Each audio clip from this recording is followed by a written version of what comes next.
Man, you know it's cold when you see this. Tail tucking. See how she's kind of sucked that tail into her, kind of tucked it between her legs. It's not hanging loose, it's not hanging free. That's a good sign that your cows are cold. And it is cold out here this morning. It's got to be 40, I think it was 45 when I woke up, so it's probably a few degrees warmer now, but the tighter they tuck it, the colder they are. They've been doing this the last couple mornings. Feels good though. Fall's here. The cows love it. I love it. I think the only things that don't enjoy it right now are the chickens out there. They're freezing every morning, but the old tail tuck. It's that time of year. I'm waiting for them to come down here and find this guy. One thing I haven't talked about yet this year, because it didn't really work out as I had planned, was I actually bought some BMR corn, some brown midrib corn, which is a grazing corn or a silage corn. So it matures relatively quickly. You know, we're talking like a 60 to 90 day variety that will start to put on a cob by about 45 days. So corn is a grass. I mean, corn is just basically a big ass tropical grass plant. So if you graze it before that 45 days when it starts to put on a cob, you know, you still fall within that grass-fed, grass-finished category. And you can obviously leave it past 45 days, graze it, you know, anywhere from 45 to 90 days, and have a little bit of a cob on it if you want to do some grain for your animals. No problem with that at all. But the stuff, you know, it's not very stocky. The lignin in this corn variety is extremely low, so it's very digestible, very nutritious for the animals. It is just a big grass plant.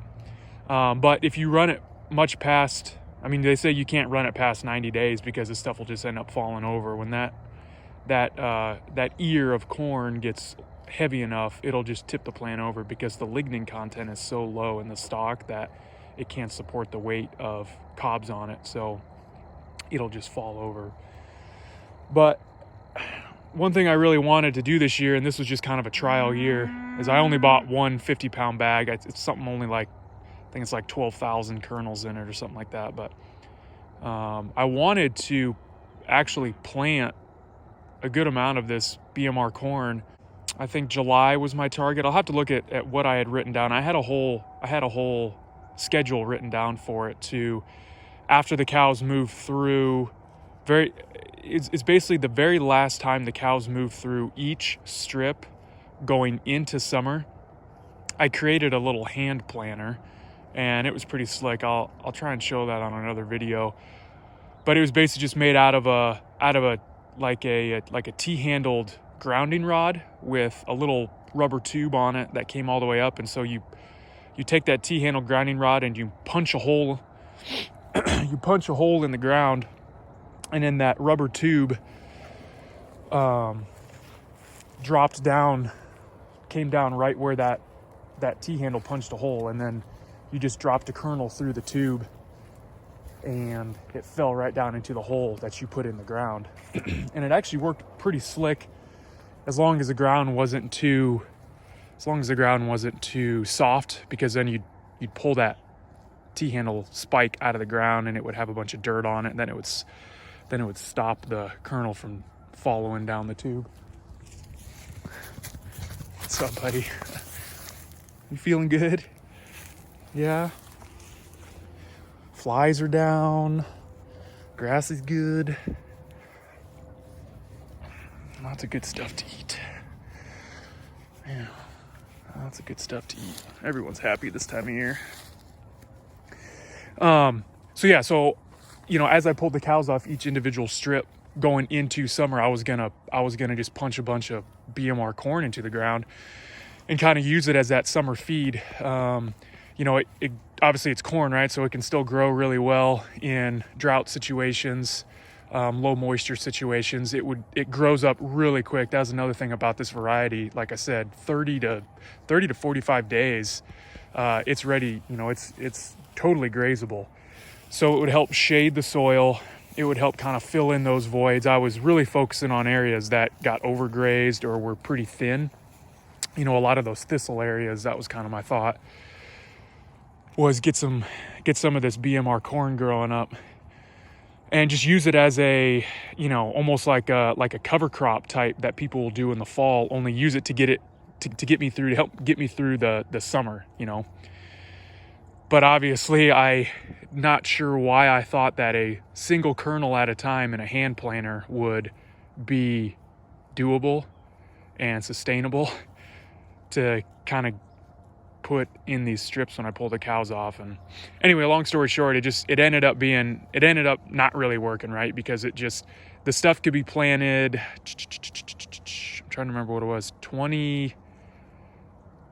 18 to 20 inches apart technically and you can suck them up a lot more. You can plant those kernels a lot closer together if you really want to get a good stand of corn.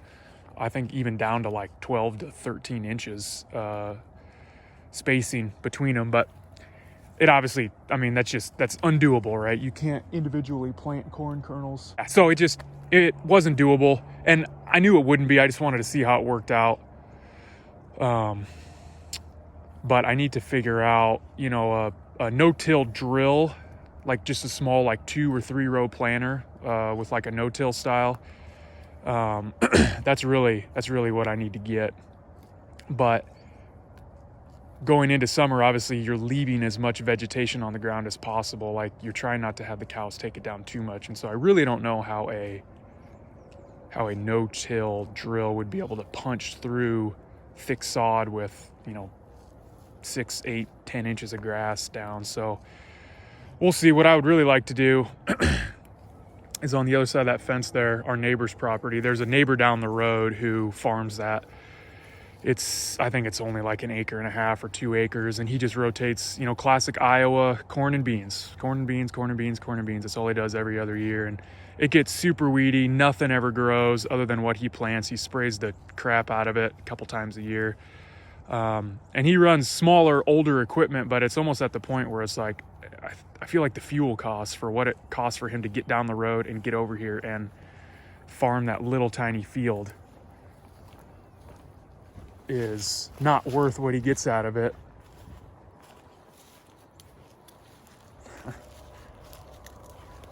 So I would really like to, and I've dropped a hint to those neighbors before. How's that corn? I've dropped a hint to the neighbors over there that if he ever expressed interest in just giving that up, I don't know if he's still doing it for him because they're getting the tax breaks on it. And he feels like he just has to keep doing it or what. But if he ever hints to them that he, doesn't really want to do it anymore, it's not worth his time to come over there anymore. Man, she's eating that stalk all the way down. That's that low lignin, man. It's not a classic corn. She's going all the way to the ground. It's not a classic corn plant. Everything is edible on this. So it makes great silage, feed for silage, and obviously great grazing corn. But anyway, yeah, if he ever decides that he doesn't want to farm that anymore, I would like to, as much as I would love to put that back in perennial pasture to, plant a good pasture mix, a good grass mix, let it sit for a few years, reseed itself, kind of heal the land, so to speak. I would almost be willing to spend, the first year or two, if I get control of it, and actually plant some, just a field of BMR corn. going into summer, so they have a place to graze in the summertime, eat that leafy grassy corn plant, and then either do another plant again for fall, or then do a cover crop mix at that point to give them something for late fall. So all right, so just a quick update. Sorry, my hands are freezing. So I kept, as you can see, we've worked our way through basically just like I started, 250 feet long and about 16, 17 feet wide, 250 feet for the day. So 125 feet in the morning, 125 feet for the evening. So I kept that size strip, and we ran, I mean, you can see that clear line. That's a pretty clear definition of, we basically ran through, I would say, 3/4 of this pasture already. Then I brought them up and started running them up here with strips, and as you can see, they're working their way towards me here. One thing I am gonna do that I have done from time to time is I'm actually gonna let them into this backyard. So this was when we built the house. This was obviously a sodded area, and it was just normal grass sod that we had put in. So it's considered our backyard, and we've had a decent amount of rain and grass growing weather because it has gotten cooler, that this stuff has, and it's mostly grass. I mean, there's very little diversity in here at all. But I'm just gonna keep marching them through and let them graze the backyard, essentially, just because why not? I mean, it's good grass. They always love being on here, and it's just gonna push my recovery time even further, because once we get through this backyard, then we'll start our rotation in that back pasture. And again, we're at least 30 days in that back pasture, hopefully closer to 40, 45 days, depending on how well the grass is doing and how small I can shrink them down. And then by that time, that's going to put us almost to the end of October, and we're going to have our first few frosts. The grass is really going to start slowing down. If it's the end of October, we've probably lost our legumes, in all honesty. So the feed will have gone down. So then I'll start that final strip graze. Again, depending on the weather outlook, I'll start that final strip graze with no back fence back up here. So the most amount of time that I can get this stuff that I've already grazed recovered, regrowing, get as much tonnage back on it as I can, the better. Because that, again, just prolongs when I have to start feeding hay. So, and honestly, this backyard's only going to buy me like, I don't know, probably 2 days, maybe 3, depending on because I'm not back fencing behind them right now, just because they have to get back up through here to the barn to drink water. So, depending on if they wander back through here and start picking apart some of this stuff. But I'll probably only get another couple days out of it, but every day counts. So this area right here was the thistle area. So there's obviously a lot of thistles up here too, and I'm gonna, once they officially get off this, go to the back pasture, I'm going to mow this to get as much of those thistles taken out as possible. But that's what I elected to do here. So you guys had a lot of great information. Again, I really appreciate the opinions and the experience and the suggestions that you guys had to take care of those thistles. At the end of the day, I ended up mowing. I didn't spray. I had a fair amount of people say, dig the thistles up, pull the thistles. I had some votes for mowing. I don't think any of you guys suggested spraying, which is awesome, because that just shows we're all on the same page, that we're trying to get away from chemical inputs and chemical fertilizers and herbicides and all that stuff. So no one really suggested spraying. Yes, it would have been a quick fix, but it really wouldn't have fixed the problem. And essentially mowing is a quick fix as well, but it's just a little bit better. I did mow shorter than I wanted to, but man, the thistles were just so thick. Like, there was very little grass growing in some of those areas. So the other thing that I did once I got through that patch, obviously it was starting to spread from this big patch area and kind of work its way towards the rest of the pasture.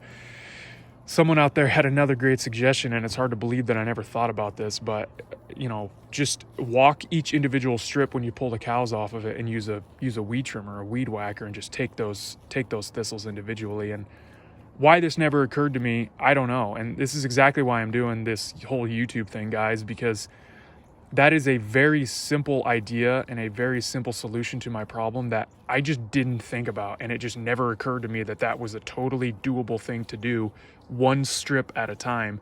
You know, I mean, how do you eat an elephant? One bite at a time, right? And so you think about weed whacking thistle plants in this 2.5 acre pasture seems daunting and like it's not possible. But if I just take 10 minutes after I pull the cows off each strip, and before I pull the strip up, the wire up, you have your designated area that you're just walking, your small area. It became totally doable. So again, some of the ideas and suggestions and videos I put out on this channel are so simple, and they seem very common sense, and they seem like, duh, you know, that's nothing new. You're not giving us any groundbreaking information, but I'm just hoping, like I said, some dude suggested, man, use a weed whacker. I hadn't thought about that. I'm just hoping, you know, some of these ideas I'm giving you guys, even though they're simple, you know, possibly it's just something you guys haven't thought about. So I'm returning that favor, you know.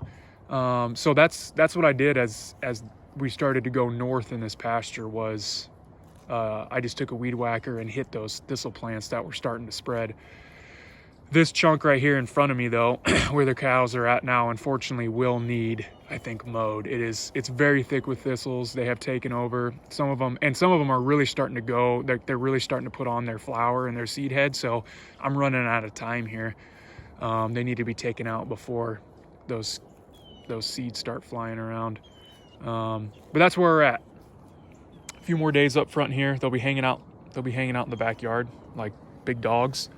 And then we'll move them to the back pasture. But what I wanted to talk about was this isn't the first time they've grazed this yard, and you can actually see, you know, some manure here. I was thinking about this last night. It's been over a year since they've grazed this yard. Every year in the years past, I would do kind of your classic fertilizer routine, fertilizer and weed control, you know, that weed and feed routine on just this lawn portion. And so that was stuff in the spring, that was stuff going into summer, and then that was, you know, applications of stuff going into fall. And what I would do is during the summertime, when a lot of this pasture was, especially last year, when a lot of this pasture was thin and brown and not very good, this backyard sod area was great green grass because I had been giving it fertilizer and then even watering it sometimes. So I would allow the cows on here because it was green grass and they loved it, and they, you know, just attacked the crap out of it, and it had been a while since they had had any good green grass. So I would do that going into summer, and then I would also do that usually once in the late fall. So after I ran my strips and basically depleted these pastures of everything that they could take off of, before I start feeding hay, I would give them this yard. So it's been a year. They have not eaten this lawn since basically July of last year. So I've always heard that, you know, synthetic chemical fertilizers burn up your earthworms. They destroy your soil microbes. They make it hard for the, you know, manure recycling insects to do their job. And I absolutely believe it because, like I said, I would have 2 to 3 applications of fertilizer on this turf grass each year. And, you know, these are just 2 manure patties in front of me, but these things are all over my backyard. And like I said, it's been over a year. So they went through an entire last summer, an entire last fall, and granted, the moisture wasn't great last fall, but we had a lot more moisture than we did in the summer.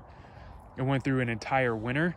It's been through a very wet spring and a very wet summer this year.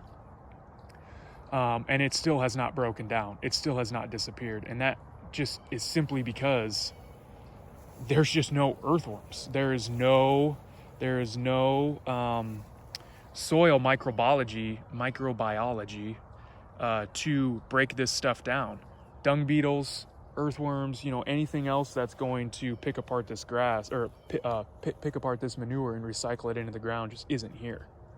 So in my mind, you know, this is just proof that there's always those suggestions out there, especially going into fall, or, you know, going into your summer slump.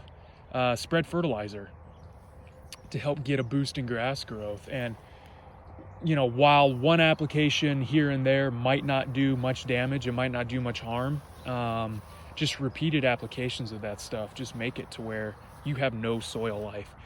And if you think about how many years the cows have been on my pastures, and how many times had I, you know, given into that conventional wisdom and done those things that, you know, they say you should do on the conventional side of things, how many times I would have spread fertilizer and done all that.